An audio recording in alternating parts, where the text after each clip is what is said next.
الحمدللہ رب العالمین والصلاة والسلام علی سید الانبیاء والمرسلین اما بعد فاعوذ باللہ من الشیطان الرجیم بسم اللہ الرحمن الرحیم۔ اب آج سے مسند امام اعظم بس کل سے آپ تحسین الوصول کتاب لے آنا اور تحسین الوصول الی مصطلح الحدیث، ٹھیک ہے، اور شرح قائد ہم پڑھیں گے۔ یہ ہم متن ہی پڑھیں گے، آگے پھر جو بیچ میں تشریح ہوگی، وضاحت ہوگی، وہ میں ساتھ ساتھ کرتا جاؤں گا۔ اور آپ نے تفسیر جلالین بھی لے لینی ہے، وہ بھی میں انشاءاللہ 2-4 دنوں میں شروع کروا دوں گا آپ کو، صحیح ہے۔ اب شرح قائد کا ہے وَيَكُونُ مِن قُرَيْشٍ وَلَا يَكُونُ مِن غَيْرِهِمْ وَلَا يَخْتَصُّ بِبَنِي ہاشم وَأَوْلَادِ عَلِيٍّ رضی اللہ تعالی عنہ۔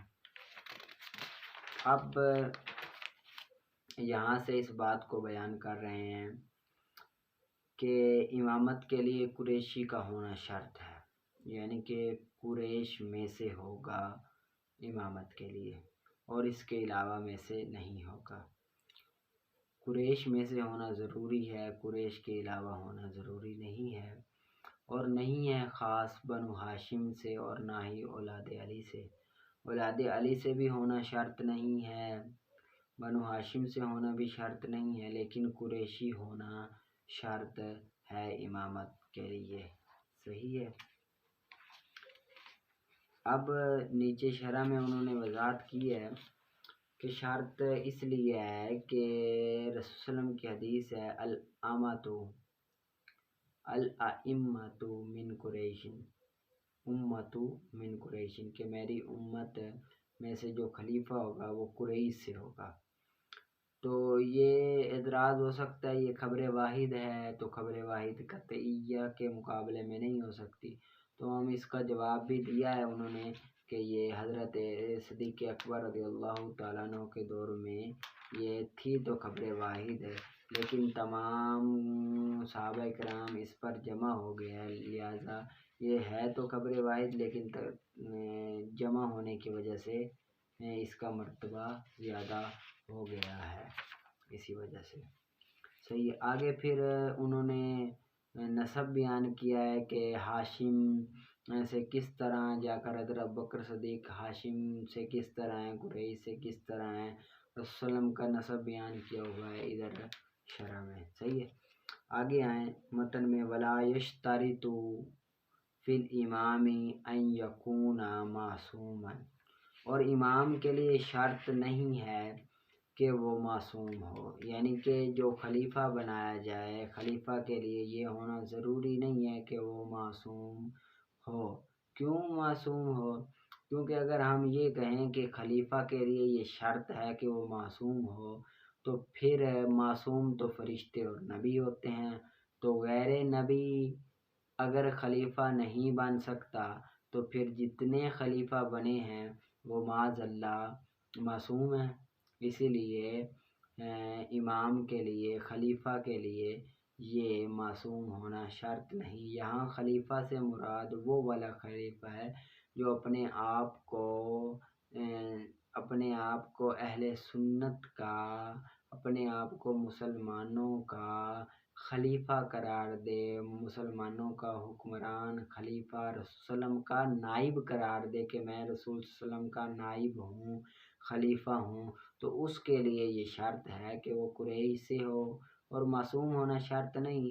شیعہ ادھر اعتراض کرتے ہیں، شیعہ کہتے ہیں کہ خلیفہ کے لیے معصوم ہونا شرط ہے، وہ دراصل اس وجہ سے کرتے ہیں کہ ایک تو وہ حضرت ابوبکر صدیق رضی اللہ تعالیٰ کو معاذ اللہ ظالم ٹھہراتے ہیں، اور دوسرا وہ ان کے نزدیک جو 12 امام ہیں، یہ حاشیے میں لکھے ہوئے ہیں، حاشیے میں نہیں شرح میں لکھے ہوئے ہیں کہ وہ ان کو معصوم مانتے ہیں، تو لہٰذا وہ خلافت حضرت علی سے ہی مانتے ہیں، حضرت ابوبکر صدیق سے مانتے نہیں، تو ان کے نزدیک ہے، لیکن ہم کہتے ہیں کہ معصوم صرف انبیاء اور فرشتے ہیں، باقی معصوم نہیں ہے، صحیح ہے۔ آگے ولا ان یکون افضل من اہل زمانہ، اور خلیفہ کے لیے یہ ضروری بھی نہیں ہے کہ وہ زمانے میں سے سب سے زیادہ افضل ہو، یعنی کہ یہ ضروری نہیں ہے کہ جو خلیفہ بنے، جو حاکم بنے، وہ اب زمانے میں سے تمام سے افضل ہو، یہ ہونا بھی ضروری نہیں ہے، بلکہ مساوی ہو فضیلت میں۔ کیوں افضل نہیں ہے؟ کیونکہ بہت سارے لوگ ہوتے ہیں وہ فضیلت میں مساوی ہوتے ہیں، اسی وجہ سے تو حضرت عمر فاروق رضی اللہ تعالیٰ نے خلافت 6 آدمیوں کے درمیان شورا مقرر کی، ان کے درمیان چھوڑ دی کہ آپ ان میں سے جس کو چاہیں خلیفہ کو مقرر کریں۔ صحیح ہے۔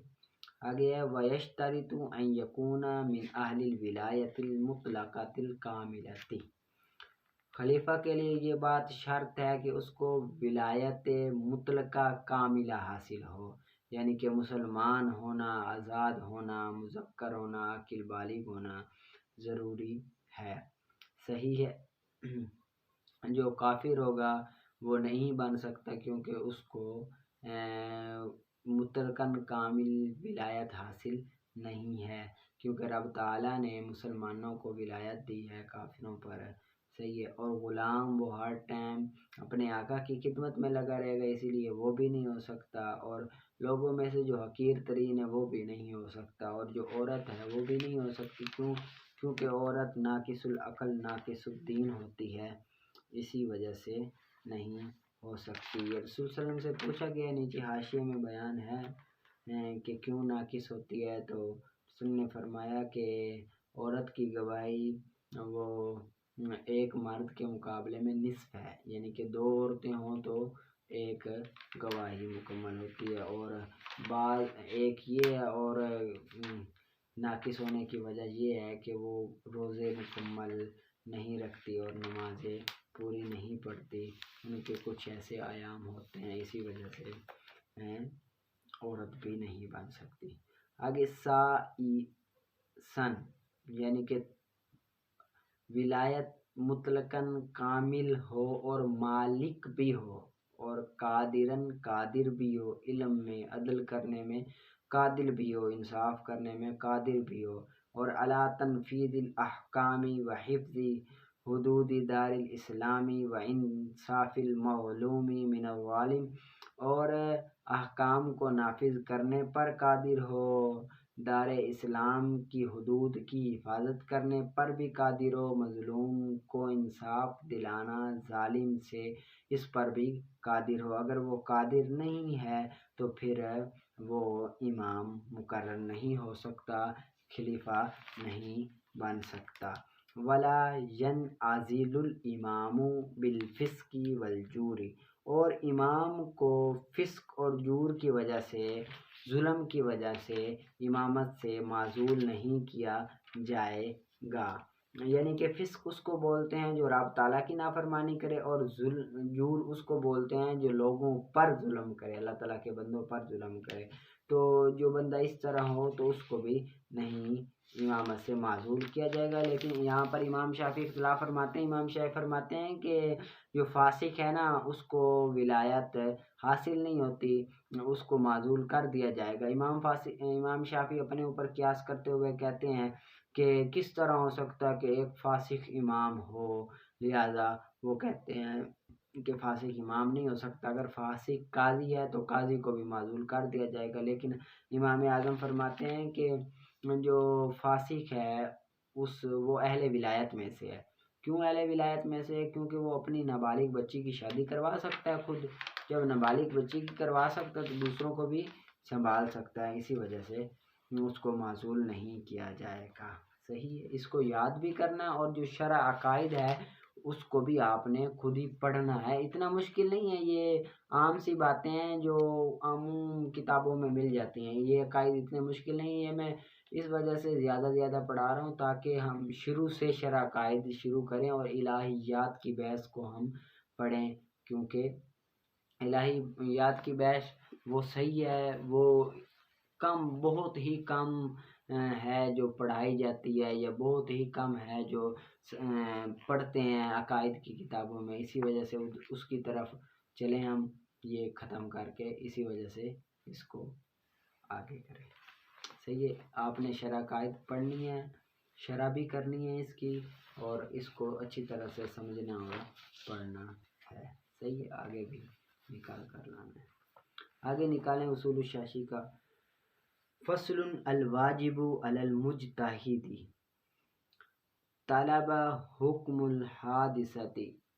الحادثتی من کتاب اللہ تعالی ثم من سنت رسول اللہ صلی اللہ علیہ وآلہ وسلم بصریح النصح ودلالتہ علی ما مر ذکرہ. یہاں سے مجتہد کے بارے میں بیان ہو رہا ہے کہ اگر کوئی بھی مجتہد ہے، کوئی بھی مفتی ہے، تو وہ سب سے پہلے اس سے کوئی اگر بندہ مسئلہ پوچھے تو وہ سب سے پہلے قرآن سنت سے اس مسئلے کو دیکھے. قرآن و سنت سے نہ ملے تو پھر سنت رسول صلی اللہ علیہ وسلم سے اس مسئلے کو اخذ کرے، صریح النص کے ساتھ یا دلالت النص کے ساتھ. صریح النص اور دلالت النص کی بات اس کا ذکر پیچھے گزر چکا ہے تفصیل کے ساتھ. صحیح ہے. فَإِنَّهُ لَا سَبِيلَ إِلَى الْعَمْلِ بِالرَّأْيِ مَعَ إِمْكَانِ الْعَمْلِ بِالنَّص. کہتے ہیں کہ چارہ نہیں ہے عمل کرنا رائے پر. رائے پر عمل کرنے میں کوئی چارہ نہیں ہے. مَعَ إِمْكَانِ الْعَمْلِ بِالنَّصِ باوجود اس کے کہ نص پر عمل کرنا ممکن ہو. اگر نص پر عمل کرنا ممکن ہو تو ہم اپنی رائے سے، اپنی عقل سے عمل کر کے کہ عقل اس طرح کہے، جس طرح عقل کہے اس طرح ہم عمل کریں تو ہم عمل نہیں کر سکتے. جب تک ہمارے پاس نص موجود ہے ہم نص پر ہی عمل کریں گے، عقل کی طرف نہیں جائیں گے. وَإِذَا إِذِ اشْتَبَهَتْ عَلَيْهِ الْقِبْلَةُ فَأُخْبِرَهُ وَاحِدٌ عَنْهَا لَا يَجُوزُ لَهُ التَّحَرِّي وَلَوْ وَجَدَ مَاءً. اب یہاں سے دو مسئلے بیان ہو رہے ہیں. ایک مسئلہ لا يجوز له التحری تک ہے، دوسرا آگے پھر ولو وجد مان فاخبره عدل انه نجس لا يجوز له التودی به بل يتيمم. اب یہاں سے یہ بات ہے کہ ایک شخص ہے، وہ جنگل میں ہے، اس کو پتہ نہیں ہے کہ قبلہ کس طرف ہے. اب ایک بندہ آ گیا، وہ اس کو کہتا ہے کہ بھائی جان قبلہ اس طرف ہے، لیکن اس کا ذہن کہتا ہے قبلہ اس طرف نہیں اس طرف ہے. اب جس بندے نے بتایا اس کا بتانا یہ یقین ہے، اور اس کے ذہن جو کہتا ہے ادھر ہے یہ کیا ہے؟ گمان ہے. اب وہ یقین کو چھوڑ کر گمان پہ عمل نہیں کر سکتا، بلکہ یقین کی طرف عمل کرے گا، اس بندے کی بات مانتے ہوئے کہے گا اور ادھر ہی نماز منہ کر کے نماز پڑھے گا. پھر آگے ولو واجدہ مان سے کہ کوئی شخص تھا جنگل میں، اس کو پانی مل گیا، پانی ملا لیکن پتہ نہیں تھا کہ یہ پانی پاک ہے یا ناپاک ہے. اب پانی کا تو پتہ نہیں ہے یہ پاک ہے یا ناپاک ہے. آدمی آ جاتا ہے، وہ کہتا ہے کہ بھائی یہ پانی تو ناپاک ہے. تو پہلے اس کو گمان تھا کہ پتہ نہیں پاک ہے ناپاک ہے، اب اس کو یقین ہو گیا کہ یہ پانی ناپاک ہے. اب وہ یقین پر عمل کرے گا، اپنے گمان پر عمل نہیں کرے گا. یقین پر عمل کرتے ہوئے وہ تیمم کر لے گا، اس پانی سے وضو نہیں کرے گا. صحیح ہے. وَإِذَا إِذِ اشْتَبَهَتْ اور اسی طرح جب مشتبہ ہو جائے اس پر قبلہ، پس خبر دے کوئی اس کو کوئی ایک اس سے اس کے بارے میں، قبلے کے بارے میں، تو جائز نہیں ہے اس کے لیے تحری کرنا، غور و فکر کرنا جائز نہیں ہے، بلکہ اسی کی طرح وہ منہ کر کے نماز پڑھے گا جس طرف اس کو اس شخص نے بتایا ہے. اور اگر پانی مل گیا، اس کو کوئی ایک بندہ عدل والا، سچا بندہ خبر دے کہ یہ پانی تو نجس ہے، تو جائز نہیں اس کے لیے وضو کرے اس کے ساتھ، بلکہ وہ کیا کرے گا؟ اس تیمم کرے گا. صحیح ہے. اب رائے تو کہتی ہے کہ پاک ہے کر لے، لیکن یقین آ گیا تو یقین پر عمل کریں گے، اس پر عمل نہیں کریں گے. صحیح.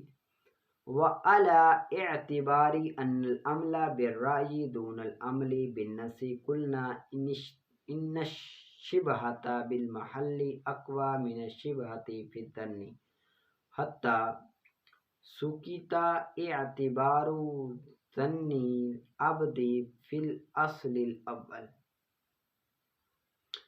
یہاں سے اس بات کو بیان کر رہے ہیں، کہتے ہیں والا اعتباری، اور اس اعتبار پر کہ عمل بالرائے یہ گھٹیا ترین ہے نہ کہ عمل بالنص، یعنی کہ جو ہم عمل کرتے ہیں اپنی عقل کے مطابق وہ گھٹیا ترین ہے نہ کہ نص. نص پر عمل کرنا بالکل اچھا ہے، بالکل بہترین ہے، اور رائے پر اپنے گمان پر عمل کرنا یہ گھٹیا ترین ہے. اسی وجہ سے تو ہم کہتے ہیں کہ شبہ بالمحل یہ اقوی ہے شبہ فی الظن سے. اب یہاں پر شبہ فی المحل اور شبہ فی الظن آ گیا، تو شبہ کہتے ہیں جو چیز نفس الامر اور واقعے کے اندر ثابت نہ ہو. نفس الامر خارج میں جو چیز ثابت نہ ہو لیکن ثابت شدہ شے کے مشابہ ہو، ثابت تو نہ ہو لیکن اس کی طرح کوئی شے ہو، اس کو شبہ کہتے ہیں. اب شبہ دو طرح کا ہوتا ہے، شبہ بالمحل، شبہ فی الظن. شبہ فی المحل وہ ہے کہ نص کی وجہ سے کسی محل میں شبہ ہے. شبہ فی المحل نص کی وجہ سے کسی محل میں شبہ ہے، اور شبہ فی الظن نص کی وجہ سے نہ آئے بلکہ ظن کی وجہ سے آئے، گمان کی وجہ سے شبہ آئے، اس کو شبہ فی الظن کہتے ہیں. اور آگے بات کر دی حتی سقط اعتبار ظن العبد فی الفصل الاول، یہاں تک کہ ساقط ہو جائے گا بندے کا اعتبار فصل اول میں. فصل اول مطلب شبہ بالمحل میں بندے کا گمان کا کوئی اعتبار نہیں ہوتا. بندے کا اعتبار چاہے جس طرح بھی ہو، بندے کے گمان کا کوئی اعتبار نہیں کیا جائے گا بلکہ نص پر عمل کیا جائے گا. اور شبہ فی الظن اس میں بندے کا گمان کا اعتبار ہوتا ہے. شبہ بالمحل میں بندے کے گمان کا اعتبار نہیں ہوتا، شبہ فی الظن میں بندے کے گمان کا اعتبار ہوتا ہے. صحیح ہے. آگے آ جائیں. وہ مثال ہو، اور اس کی مثال فیما اذا واتیا جاریہ ابنہ لا یحد وان قال علمت انہا علی حرام ویثبت نسب الولد منہ.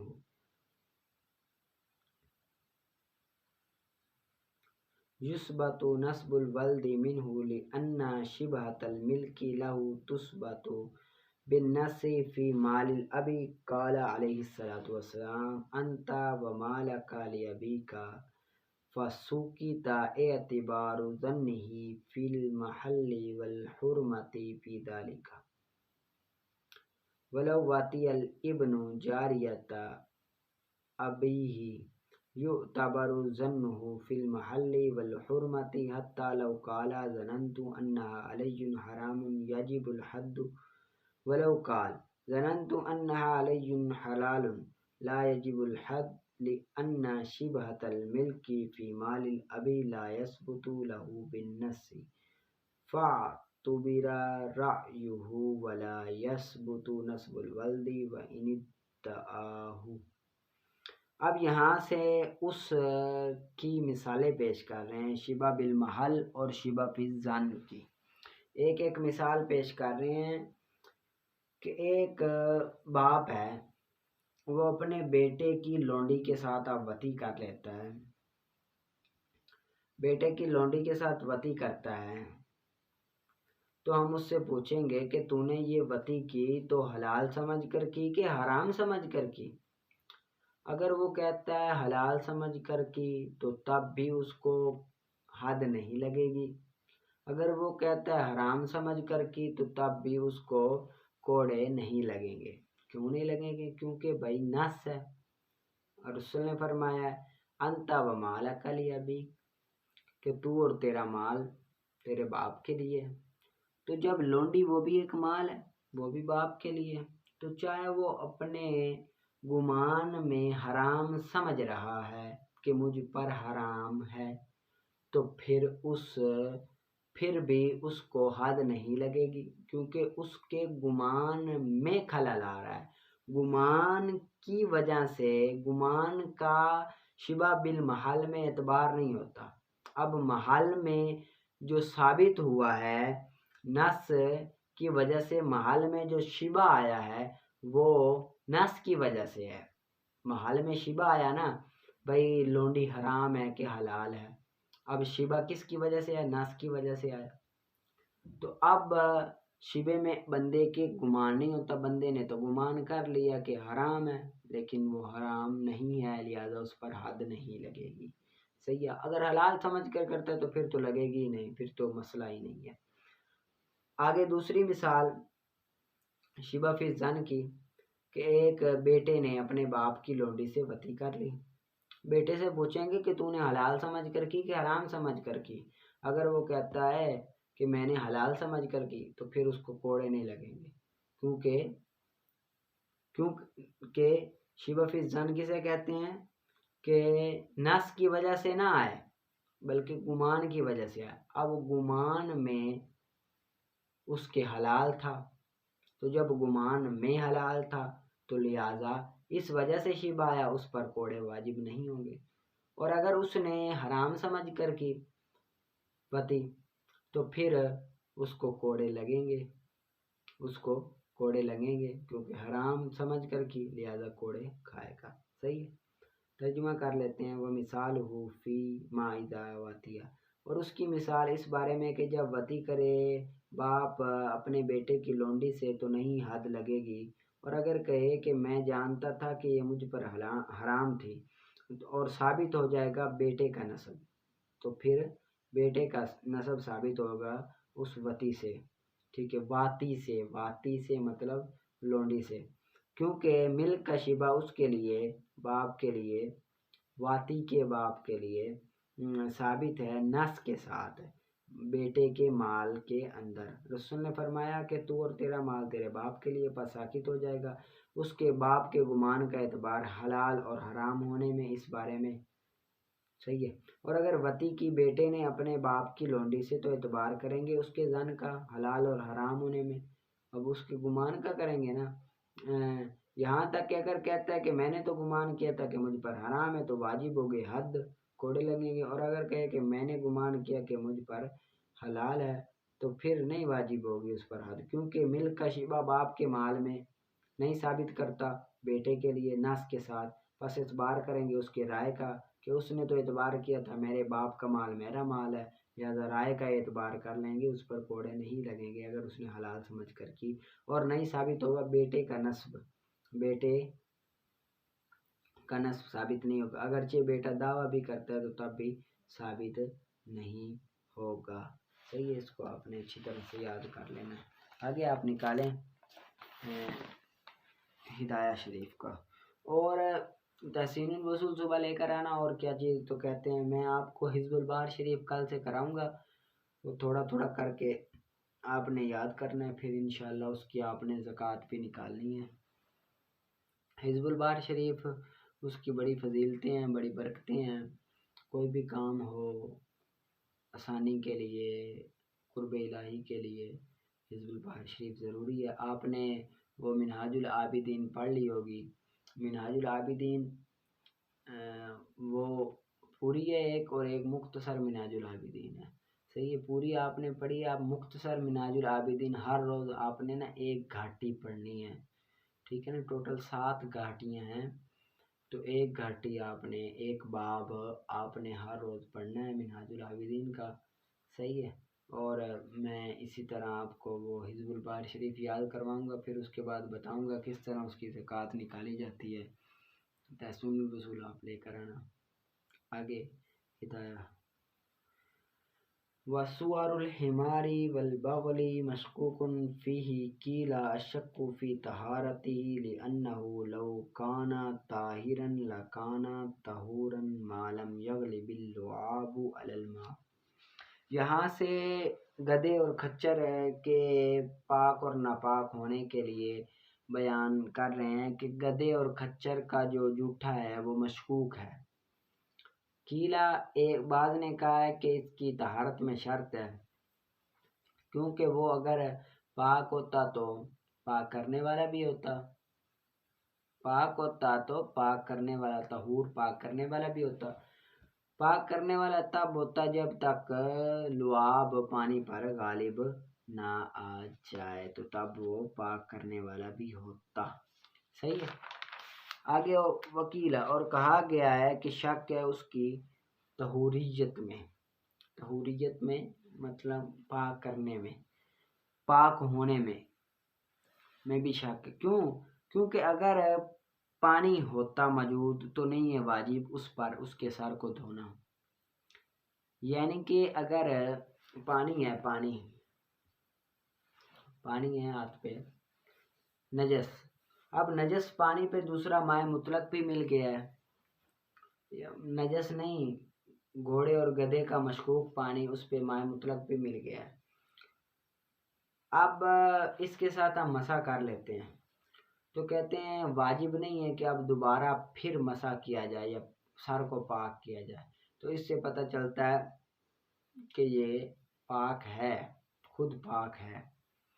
اور اسی طرح اس کا دودھ پاک ہے، اس کا پسینہ پاک ہے، جو منع نہیں کرتا، اس نماز کے جواز کو منع نہیں کرتا، اگرچہ زیادہ بھی ہو تب بھی ٹھیک ہے، پاک ہے۔